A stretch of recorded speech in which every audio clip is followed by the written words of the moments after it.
하나님께 우리는 누구인가 하는 제목으로 말씀을 함께 나눌 때에 여러분의 시간 되시기를 주의 이름으로 축원합니다. 오늘 본문에서 언급하고 있는 여호수아는 우리가 많이 들었던 인물인데, 이 사람은 모세의 뒤를 이어서 이스라엘의 지도자로 가나안 땅에 들어간 그때의 사람을 말하는 것이 아니라, 그로부터 약 900년이 지난 후에 스가랴 선지자 시대 때에 활동했던 대제사장으로서 여호수아라는 이름을 가진 사람이었습니다. 그래서 오늘 본문은 바로 대제사장 여호수아에게 하나님께서 보여주신 환상을 기록하고 있는데, 오늘 이 말씀을 통해서 하나님은 우리를 어떻게 생각하고 있는지 깨닫는 그런 시간 되시기를 주의 이름으로 부탁을 드립니다. 이 환상은 자신의 죄를 용서하시고 대제사장으로 삼으신 은혜를 감사하는 말씀이지만, 동시에 그는 하나님께서 자신에게만 은혜를 베풀어 주신 것이 아니라 모든 나라와 민족들 가운데 자신처럼 작고 약한 이스라엘을 제사장 나라로 세우시고 은혜를 베풀어 주셨다고 고백하면서 그는 지금 감사하고 있는 겁니다. 즉, 자신에게 베푸신 은혜가 자신의 것만이 아니라 자신이 속해 있는 나라와 민족에게 베푸신 은혜라고 그렇게 고백하고 있는 것입니다. 하나님께서 이스라엘 민족을 제사장 나라로 택하시고 사용하신 것은 그들이 큰 나라, 강한 민족이기 때문이 아니었습니다. 우리가 잘 알고 있듯이 신명기 7장 7절에서 여호와께서 너희를 기뻐하시고 택하심은 너희가 다른 민족보다 수요가 많기 때문이 아니니라. 너희는 오히려 모든 민족 중에 가장 작다, 그렇게 말씀하셨어요. 그러면서 그렇게 작고 약한 이스라엘을 하나님께서 기뻐하시고 택하신 것처럼 오늘 나 여호수아도 대제사장직을 맡기에는 정말 자격이 없고 정말 약하며 작은 자 중에서도 가장 작은 자이지만, 그러나 하나님께서 그런 나를 고치시고 다듬으시고 깨끗하게 해서 존귀하게 사용하신다 하고 믿으면서 순종하고 있는 것을 우리는 볼 수가 있습니다. 바로 이러한 내용을 가지고 이제 하나님께서 그에게 환상을 보여주시는데, 그 내용을 보니까 어느 한 나무를 보면서 이제 여호수아는 목재로 쓸 수 있는 나무도 아니고 그렇다고 수추로 쓸 수 있는 나무도 아닌 그냥 타다 남은 그슬린 나무와 같은 존재, 즉 자신을 버려질 수밖에 없는 존재로, 아무 쓸데없는 존재로 그렇게 말하고 있는 겁니다. 그래서 2절을 보니까 이는 불에서 꺼낸 그슬린 나무가 아니냐, 그렇게 자신을 밝히고 있어요. 그렇지만 이제 하나님께서는 여호수아의 죄를 사하여 주시고 더러운 옷을 벗기시며 아름다운 옷으로 입혀주십니다. 그리고 정결한 관을 그 머리에 씌우셔서 여호와의 천사 곁에 딱 세우십니다. 4절과 5절의 그 말씀인데, 여호와께서 자기 앞에 선 자들에게 명령하사 그 더러운 옷을 벗기라 하시고, 또 여호수아에게 이르시되 내가 내 죄악을 제거하여 버렸으니 내게 아름다운 옷을 입히라 하시기로, 내가 말하되 정결한 관을 그의 머리에 씌우소서 하매 곧 정결한 관을 그 머리에 씌우며 옷을 입히고 여호와의 천사는 곁에 섰더라 말씀하시고 있어요. 우리는 여러분 누가복음 15장에 보면 탕자가 아버지 품을 떠나서 품으로 다시 이제 돌아오지 않습니까? 돌아왔을 때에 그 아들은 아버지의 집을 떠난 아들이었었고, 그리고 세상에 나가서 온갖 죄를 지은 아들이었으며, 그리고 방탕한 아들이었단 말이에요. 그렇지만 그가 아버지와 아버지의 집을 생각하고 회개하고 돌아왔을 때에 크게 기뻐하며 품에 안고 입맞추며 가락지를 띄우고 살찐 송아지를 잡아 잔치를 열고 자녀의 권세를 회복시켜 주시는 아버지의 모습을 우리는 누가복음 15장에서 볼 수 있습니다. 이렇게 대제사장 여호수아나 예수님께서 비유로 말씀하신 탕자의 이야기를 비롯해서 오늘 성경에는 하나님께서 정말 존귀하게 사용하셨던 사람들을 정말 수도 없이 소개하고 있습니다. 그리고 그 말씀들은 하나같이 쓰레기처럼 버려질 수밖에 없었던 사람들이었지만 긍휼과 은총으로 죄를 용서해 주실 뿐만 아니라 거룩한 일을 맡겨주시는 하나님의 그 사랑과 그 놀라운 은혜에 대한 말씀들로 가득 차 있음을 우리는 발견하게 됩니다. 이렇게 말씀은 하나님께서 자격 없는 우리 아직 죄인 되었던 나를 사랑하사 불러서 거룩하고 존귀한 일에 사용하신다고 알려주고 있습니다. 그러므로 하나님께서 사용하시고자 하신다면 쓰레기통에 버려질 인생은 하나도 없는 겁니다. 어느 책에서 하늘나라에는 유일하게 없는 것이 하나 있는데 그것은 바로 쓰레기통이다 라는 그런 글을 읽은 기억이 납니다. 쓰레기통이 없다는 것은 무슨 말이에요? 쓰레기가 없다는 것이고 이 말은 결국 하나님께는 버릴 것이 없다는 것을 의미합니다. 그렇다면 이런 말씀을 가지고 하나님께서 우리는 어떤 사람으로 여기시는가를 세 가지로 말씀을 나누어서 함께 은혜를 나누기 원합니다. 첫째로 하나님은 우리를 불필요하다거나 남는 사람으로 여기지 않으신다는 거예요. 불필요하거나 남는 사람으로 여기지 않으세요. 그동안 여호수아는 자신은 버려질 사람, 불필요한 사람, 있으나 마나한 사람, 그런 사람인 줄 알았습니다. 그런데 하나님은 그렇게 생각하고 있지 않으신 거예요. 하나님은 그를 꼭 필요한 사람, 정말 귀하게 사용할 사람으로 항상 여기셨다는 사실입니다. 마가복음 8장 36절을 보니까 예수님은 사람이 온 천하를 얻고도 제 목숨을 잃어버리면 무슨 유익이 있으리요? 그렇게 말씀하셨어요. 온 천하보다 한 생명, 한 목숨을 더 귀하게 여기신다는 말씀인 줄로 믿습니다. 누가복음 12장 7절에서는 너에게는 심지어 머리털까지도 다 살신 바 되었으니 두려워하지 말라. 너희는 많은 참새보다도 더 귀하니라 하시면서 우리가 하나님께 얼마나 소중한 사람인지를 보여주시고 있어요. 알려주십니다. 여러분, 세상에서 인정받지 못하고 값이 나가지 않는다고 해서 여러분 절망하지 않아도 되는 이유는 하나님께서 우리 한 성도, 한 생명, 한 교회를 인정해 주시고 가장 가치 있는 존재로 사용하시는 분이시기 때문이에요. 하나님 우리를 쓸모없어졌다고 버리지 않으십니다. 상한 갈대를 꺾지 않으시고 꺼져가는 등불을 끄지 않으시는 하나님이십니다. 하나님께는 불필요한 인간이 하나도 없고 있으나마나 하는 존재가 깍두기 같은 그런 사람도 없으며 남는 사람 없이 모두를 정말로 귀하게 가치 있게 그렇게 사용하시는 줄로 믿습니다. 집을 나간 탕자의 비유를 보더라도 아버지 품을 떠났을 때는 그는 세상에서도 버려진 사람이었어요. 세상에서도 버려져서 돼지치는 종의 신세가 되었던 사람. 쥐업 열매를 얻고자 해도 없어서 먹을 수 없었던 사람. 완전히 버려진 사람이었어요, 세상에서. 그런데 그가 아버지께로 돌아오니까 잃었다가 찾은 아들이 되었고 돌아온 아들이 되어서 전보다 더욱 가치 있는 자녀의 권세가 그에게 주어지는 것처럼 하나님 앞에서는 모두가 존귀한 사람들이고 하나도 버릴 것이 없는 하나님의 거룩한 자녀들인 줄로 믿습니다. 오케스트라가 합주를 시작하게 되면 모든 악기가 자신의 소리를 냅니다. 현악기는 현악기대로, 금관악기는 금관악기대로, 타악기는 타악기대로 독특한 소리를 가지고 지휘자와 악보를 번갈아 보면서 합하여 합주를 하게 됩니다. 만약 현악기가 연주하는 부분에서 자기의 소리를 내지 못하면 그 합주는 망치게 되는 거예요. 타악기나 금관악기도 다 마찬가지입니다. 그런데 모든 악기가 처음부터 끝까지 소리를 계속 내는 것은 아니잖아요.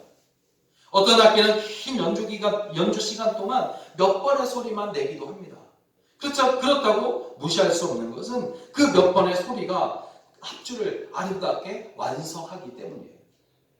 여러분, 하나님께서는 하나님의 뜻을 이루시기 위해서 우리를 부르시고 천하보다 귀한 값을 매기셔서 소중하게 사용하십니다. 우리가 아주 작아서 보이지 않을 정도로 그렇게 작고 그래서 보잘것없어 보일지라도 하나님이 우리 한 사람 한 사람을 다 사용하셔서 하나님의 뜻을 이루시고 완성하시는데 그렇게 사용하시는 줄로 믿습니다. 출애굽기 17장을 보면 이스라엘 군대가 아말렉과의 전쟁에서 큰 승리를 얻게 된 일을 기록하고 있는데, 그때의 승리는 모세 혼자서 산 위에 올라가 가지고 기도함으로 이긴 것이 아니었어요. 모세의 간절한 기도와 이제 모세의 팔을 양쪽에서 받쳐준 아론과 훌, 그리고 돌을 보여준 백성들, 최전방에서 목숨을 걸고 싸운 군사들, 전투를 지휘하던 여호수아 장군, 그리고 후방에서 지원하는 백성들이 모두 다 합력해서 이루어낸 승리였단 말이에요. 하나님의 몸된 교회에서도 목회자와 함께 모든 성도들, 그리고 직분자들, 평신도들, 어린아이들의 일기까지 모두가 다 하나님의 뜻을 이제 완성해가는 일에 아주 중요한 사명들이 있는 그런 협력자들인 줄로 믿습니다. 그러므로 어느 하나, 어느 구석 불필요한 사람이 없는 겁니다. 여러분, 대제사장 여호수아는 3절에서 환상 중에 더러운 옷을 입고 천사 앞에 서 있는 자신을 보게 됩니다. 더러운 옷을 입었다는 것이 뭐겠어요? 그는 버려졌던 사람이라는 겁니다. 쓸모없는 사람이었고 불필요한 사람이라고 생각한 거예요. 그러나 4절을 보니까 하나님은 여호수아가 입고 있었던 그 더러운 옷을 벗기시고 아름다운 옷으로 갈아입히세요. 여호와께서 자기 앞에 선 자들에게 명령하사 그 더러운 옷을 벗기라 하시고, 또 여호수아에게 이르시되 내가 내 죄악을 제거하여 버렸으니 내게 아름다운 옷을 입히리라. 여러분, 여기 이 말씀 4절에 있는 말씀을 보니까 이것은 전적으로 하나님의 은혜인 것을 알 수 있어요.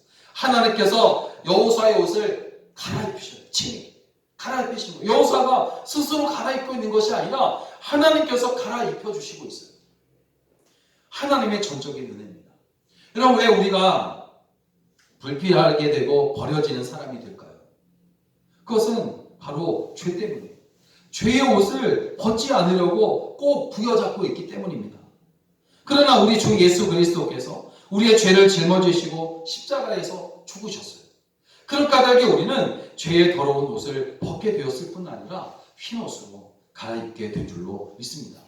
오늘 우리 성포동 교회 성도들은 하나님께 인정받고 귀하게 쓰임받는 값진 사람들인 줄로 믿습니다. 남거나 불필요한 사람들이 아니라 사명을 위해서 하나같이 다 부름받은 성도들인 줄로 믿습니다.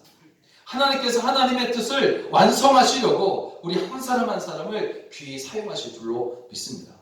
그런 까닭에 하나님의 이러한 사랑에 항상 감사하면서 그 사랑을 실천해가는 그런 삶이 되시기를 주의 이름으로 부탁을 드립니다. 두 번째로, 하나님은 우리를 어떻게 생각하시냐면 쓰시고 버리지 않으신다는 거예요. 하나님 우리를 쓰시고 버리지 않으십니다. 7절을 보니까 만군의 여호와의 말씀에 내가 만일 내 도를 행하며 내 규례를 지키면 내가 내 집을 다스릴 것이요 내 뜻을 지킬 것이며 내가 또 너로 여기 섰는 자들 가운데에 왕래하게 하리라. 왕래하게 하리라. 여러분, 하나님께서 다스릴 것이요 왕래할 것이다 라는 이 말씀은 하나님께서 쓰실 때에 그 사람을 끝까지 사용하겠다고 하시는 약속의 말씀인 줄 믿습니다.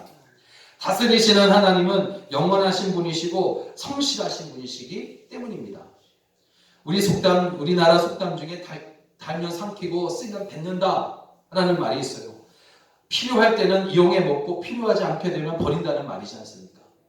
이것이 바로 근데 오늘 우리가 사는 세상의 모습인 것 같아요. 그렇지만 여러분, 확실하게 우리가 믿어야 할 것이 있습니다. 그것은 하나님은 우리와 같지 않으시고 그 누구라도 귀하게 쓰셨으면 끝까지 귀하게 여기시며 귀하게 쓰신 만큼 또한 상을 주시는 우리 하나님이신 줄로 믿습니다. 마태복음 25장을 보면 충성된 종에 대한 말씀이 나옵니다. 주인이 종들에게 각각 5달란트, 2달란트, 1달란트를 맡기고 먼 곳으로 이제 먼 나라로 갔다가 이제 얼마 후에 다시 돌아옵니다. 그리고 종들을 불러놓고 이제 결산을 하잖아요. 보고를 받습니다. 그랬더니 5달란트를 받은 종은 5달란트를 남기고 2달란트 받았던 종은 2달란트를 또 다시 남겼어요. 종으로서 주인에게 충성한 겁니다. 충성한 종에게 주인이 말합니다. 착하고 충성된 종이라고. 칭찬을 아끼지 않아요. 그런데 여러분, 주인은 칭찬하는 것으로 끝내지 않았어요. 충성했으니 이제 되었다. 그만 너희들 자리로 돌아가라. 그렇게 말하지 않으셔요. 상황을 끝내지 않습니다. 마태복음 25장 23절을 보니까 주인은 충성한 종들에게 거듭 계속해서 말씀하는데 잘하였도다. 착하고 충성된 종아, 내가 적은 일에 충성하였음에 내가 많은 것을 내게 맡기리니 내 주인의 즐거움에 참여하지어다. 여러분, 주인을 위해서 잔치상을 차리고 수종을 드려야 하는 종이 이제 어떻게 됩니까? 주인의 잔치의 참여자가 되는 영광을 누리게 됩니다. 이것은 여러분 이제 그들이 종이 아니라 하나님의 가족이 되었다는 신분이 바뀐 것입니다. 여러분, 종과 가족의 큰 차이는 뭐겠어요? 종은 버려질 수 있어요. 그렇지만 가족은 버리고 싶어도 버려지지 않는 것이 가족이에요. 이렇게 하나님은 충성하는 우리를 더욱 귀하게 사용하시고 버리지 않으시며 더 큰 상급을 주시는 분이신 줄로 믿습니다. 여러분, 하나님께서 우리 교회를 사용하시고 우리 모두를 사용하셨다면 사용하신 만큼보다 더 존귀한 영광의 면류관을 씌워주실 것을 믿고 더욱 주의 일에 힘써 믿음으로 충성하시기를 주의 이름으로 부탁을 드립니다. 하나님께서 하나도 버릴 것이 없는 은혜로 날마다 풍성하게 하실 것입니다. 마지막으로 다듬고 고쳐서 쓰셔요. 하나님은 우리를 다듬고 고쳐서 쓰십니다. 8절 9절을 보니까 이렇게 말합니다. 대제사장 여호수아야, 너와 내 앞에 앉은 내 동료들은 내 말을 들을 것이니라. 이들은 예표의 사람들이라. 내가 내 종 싹을 나게 하리라. 여호수아 앞에 세운 돌을 보라. 한 돌에 7 눈이 있느니라. 내가 거기에 새길 것을 새기며 이 땅의 죄악을 하루에 제거하리라. 내가 내 종 싹을 나게 하리라. 이 땅의 죄악을 하루에 제거하리라. 이 말씀은 우리의 죄를 단번에 사하여 주신 그리스도 예수님을 예표하는 그런 말씀입니다. 그런데 그 전에 이 땅의 죄악을 하루에 제거하기 위해 나는 싹, 즉 예수님을 예표하는 사람들이 여호수아 앞에 있는 그의 동료들이다 알려주고 있어요. 예수님을 예표하는 사람들을 보십시오. 지금 여호수아의 동료라고 일컬어지는 예수님을 예표하는 사람들, 그리스도인들 말입니다. 그들이 예수님의 예표였지만 그렇다고 처음부터 예수님처럼 온전한 사람들이었느냐? 그게 아니에요. 우리처럼 그들도 연약하고 부족하며 또 죄인들이었습니다. 하나님은 그들을 다듬고 고치셔서 예수님을 우리에게 소개하는 사람들로 만드신 거예요. 결국 우리는 모두가 예수님을 닮아가야 하는 사람들이고 주의 길을 걸어가야 하는 그런 사람들인 줄로 믿습니다. 우리가 걸어가는 모든 길들이 예수님을 증거하고 전해야 하는 길들이라는 것입니다. 먼저 믿은 사람들로서 완벽하지는 않지만 계속해서 다듬어지고 계속해서 고치시는 성령 하나님의 그 도우심을 늘 받아서 예수님의 예표가 되는 삶이 되어 죄악 가운데 있는 사람들을 날마다 주께로 인도해 오는 그런 삶이 우리 가운데 있어져야 할 것입니다. 마가복음 9장을 보니까 귀신 들린 아들을 둔 아버지가 예수님을 찾아와서 할 수 있거든 아들을 고쳐달라고 간청하는 그런 장면이 나오는데 이 아버지의 이 간청은 사실 믿음이 있는 것이 믿음 때문에 간청하는 것이 아니었어요. 사실 믿음이라고도 할 수 없는 것이 이 아버지의 말은 예수님께 어디 한번 고쳐보십시오 라는 그런 말이기 때문에 그래서 오히려 책망받을 만한 것이었습니다. 그러나 예수님은 책망하지 않으시고 그 아버지의 믿음을 다듬으시고 고쳐주세요. 어떻게 고치시냐면 할 수 있거든이 무슨 말이냐? 믿는 자에게는 능치 못할 것이 없느니라. 주께서 말씀하셨어요. 그렇게 가르쳐 주세요. 그랬더니 즉시 이제 이 아버지가 주여 제가 믿습니다 라고 말합니다. 그러면서 모든 의심을 믿음으로 바꾸는 거예요. 여러분 이렇게 하나님은 우리의 불완전한 믿음을 완전한 믿음으로 축복받지 못한 의심을 복을 받을 수 있는 믿음으로 고치고 다듬으셔서 축복해 주시는 분이신 줄로 믿습니다. 이 사람뿐만이 아니라 교만한 바울을 꺾어서 겸손하게 하시고 사용하셨습니다. 요나 선지자를 물고기 뱃속에서 회개시켜서 그를 다시 쓰셨고 또 말보다 행동이 앞서고 감정이 앞서서 이를 그르치는 베드로는 차분하게 하셔서 사용하셨으며 천국의 자식이라고 불리던 야고보와 요한은 사랑의 아들로 겸손한 사람으로 만들어서 사용하셨어요. 그래서 여러분 야고보와 요한 이 두 형제를 보세요. 야고보는 처음으로 순교한 제자였단 말이에요. 제일 처음으로. 가장 먼저 순교한 사람이 야고보였고, 요한은 죽지 않고 끝까지 살아남아서 요한계시록을 기록하며 하나님의 귀하신 뜻을 이룬 사람이 요한이었어요. 여러분, 형제의 이 인생을 보세요. 서로 반대되는 일이지만 한 사람은 가장 먼저 죽고 한 사람은 가장 늦게 죽었지만 두 사람은 둘 다 하나님께서 귀히 사용하신 사람들이었어요. 요한 웨슬리 목사님은 어떻습니까? 사실 실패한 선교사였습니다. 하나님께서 성령으로 그를 충만하게 하셔서 그러나 그를 큰 일을 하는 그런 사람으로 만드셨고, 또 어거스틴은 우리가 알고 있듯이 그는 방탕하였어요. 그런데 하나님께서 회개시켜서 성 어거스틴으로 사용하셨습니다.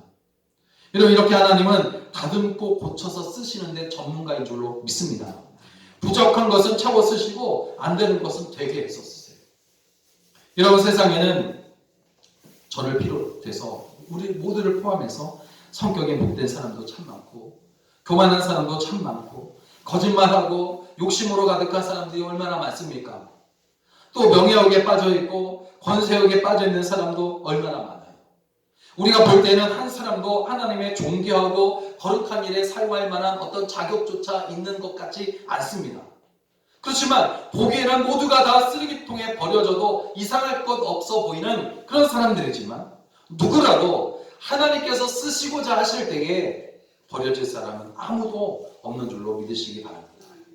예수님께서 우리 가운데 오실 때에 억눌린 자에게는 자유를 주시고, 죄인은 용서해 주시고, 또 굶주린 자는 먹여주시고, 목마른 자에게는 생수를 마시게 해서 변화시켜 쓰신다는 것을 여러분 잊지 않기를 바랍니다. 사랑하는 여러분, 거듭 말씀드리지만 하나님께는 우리 모두가 버릴 것 하나 없는 하나님의 백성이고 자녀고 일꾼인 줄로 믿습니다. 혹 우리가 부족하고 또 못난 모습으로 살아왔을지라도 하나님은 그런 우리를 고치시고 다듬으시고 변화시키셔서 쓰신 다음에는 이용가치가 떨어졌다고 버리지 않으시며 오히려 더욱 귀하게 여겨주시는 줄로 믿습니다. 하나님의 나라는 무가치한 사람도 남는 사람도 불필요한 사람도 없습니다. 그래서 쓰레기통이 없습니다. 그러므로 우리가 할 일은 하나님께, 하나님 우리를 사용해 주십시오. 우리를 고치고 다듬으셔서 사용해 주십시오. 우리 교회를 통해 주의 나라가 확장되게 해주시고 우리 교회가 하나님께 크게 쓰임받는 교회가 되게 해달라고 이런 기도해서 우리를 하나님 앞에 내려놓는 그런 작업을 날마다 해야 할 줄로 믿습니다. 어쩌면 지금 이때가 교회를 고치시고 다듬으시고 목회자를 고치고 다듬으시고 성도들을 고치고 다듬으셔서 더욱 귀하게 사용하시기 위한 하나님의 섭리의 시기일 수도 있습니다.